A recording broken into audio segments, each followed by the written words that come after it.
Cheers.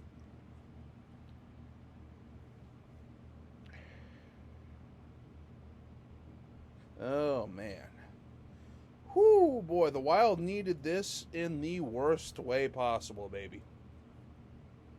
Well, let's go ahead and get the elephant out of the room to start with. The Minnesota Wild defeat the LA Kings by a score of 2-1 in regulation.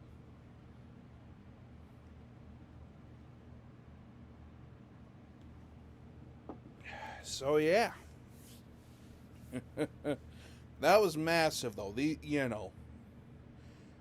Anytime you can win games in regulation, you really want to try to. Especially when it comes down to potential tiebreakers, because I don't think I need to tell you, if you've been paying attention to hockey at all for more than about 2 seconds, you know the West is wide open. And it could come down to a lot of tiebreakers determining seeding, determining who makes it in, and, who falls short. And, this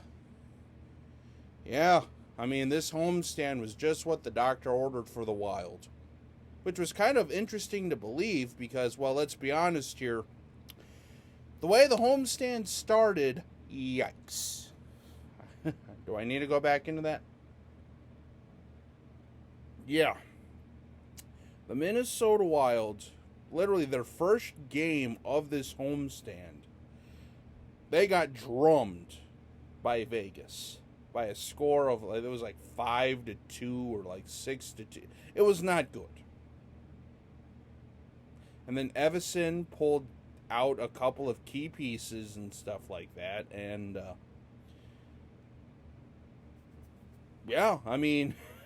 ever since then, 4-2-1 overall in this homestand, man. 4-2-1. Gustafsson looks hot. Hartman has found his game again. Kaprizov, Zuccarello, Spurgeon, they're back, It's amazing just what can happen after you get a little bit of momentum.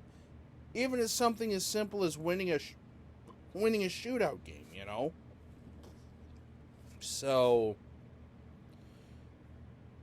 I still think the win against Dallas is really what propelled this team here.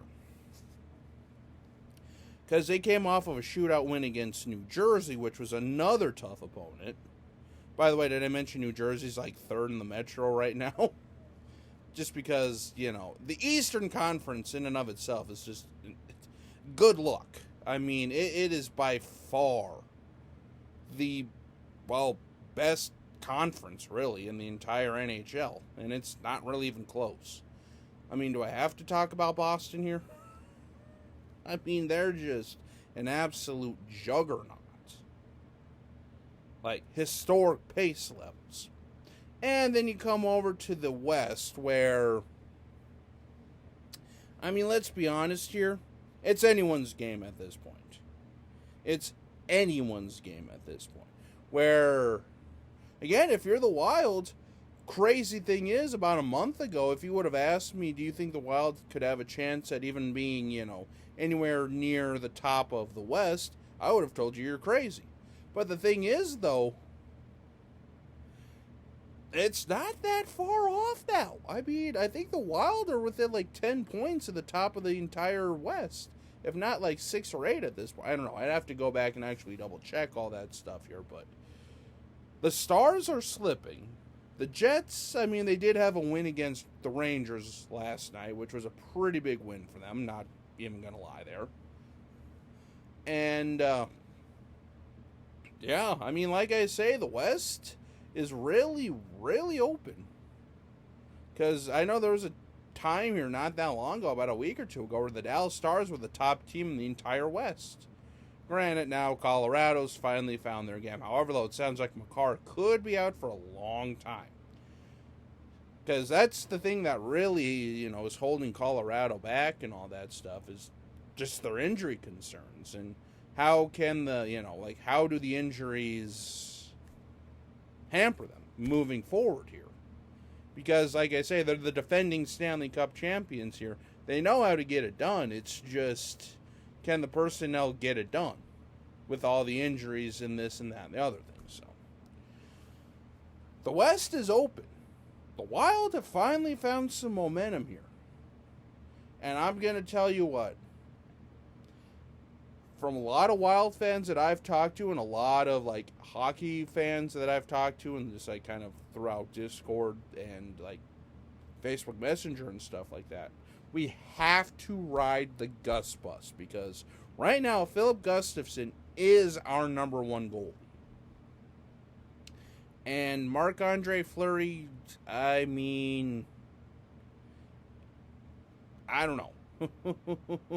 Now, are we going to have to rely on him at some points? Well, I mean, he's still our, number 2 goaltender, 1A, 1B, whatever you want to say. But right now, Gustafsson has the hot hand.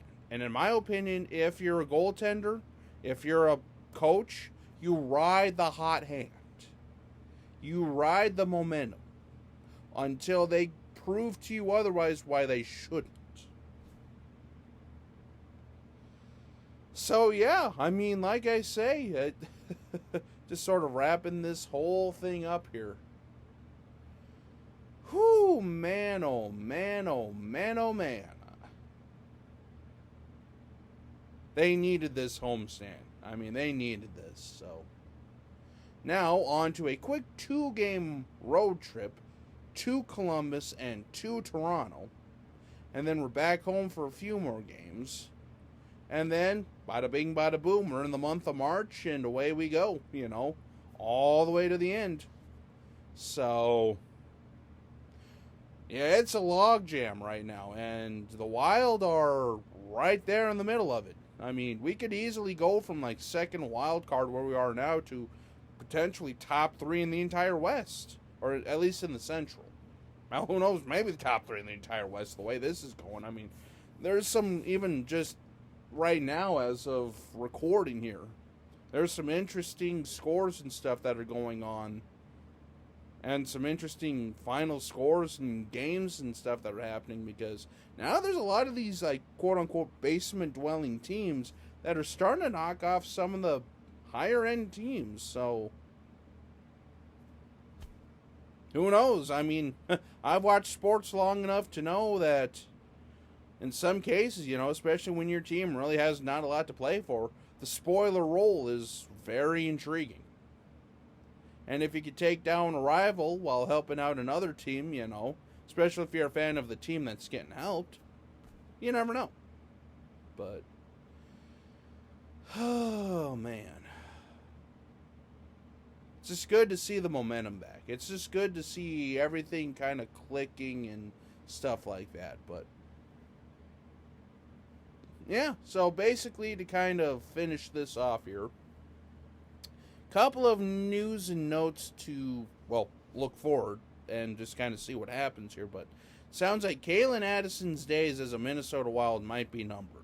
And the reason why I say that's because, he's been scratched the last 4 games for Alex Goligoski, Goose, but who knows? Beckman should have had his first goal tonight, but offsides just, I mean, I don't think I need to tell you my opinion on offside. It's probably very similar to most people's opinions on offside calls, especially when it's like this freaking close to the line. I mean, I could understand if he was, like 2 feet, 10 feet, like Matt Duchene levels, which is why the hell the offside rule is even put into place at this point, but I don't know. So yeah, that was a little frustrating, but also very, intriguing to see too, because Beckman, ever since he got called up, has looked really good for us. Also sounds like Moose, Marcus Foligno, could be back, as he's finally started skating, and it sounds like he could go with the team on this quick little 2-game road stand, in Columbus and in Toronto, so who knows?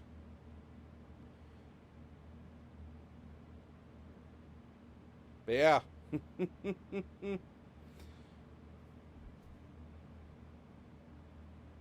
This is exactly what I wanted to see from this team, especially after coming out of the All-Star break. They were disjointed.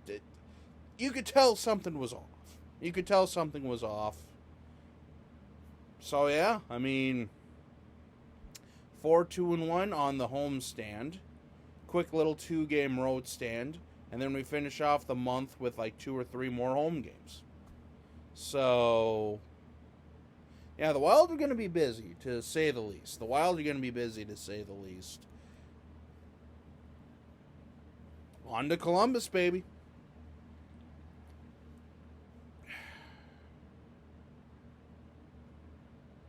Plus, with the trade deadline not being too far away, I don't see the Wild really doing anything, but who knows? I mean, Guerin always has something up his sleeve because, well, remember that whole Ryan O'Reilly trade from literally 5 days ago or 4 days ago.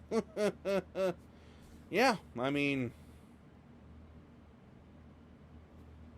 who knows, baby? I mean, we'll just ride this momentum till it usually catastrophically flies off a cliff because Minnesota sports, usually the script ends the same every year, no matter what team is playing, no matter what sport it is. So, but hey, like I say, I'll just ride this thing till the wheels fall off of it, or the skates fall off of it. So, until we meet again, this is Jacob. Have a good day.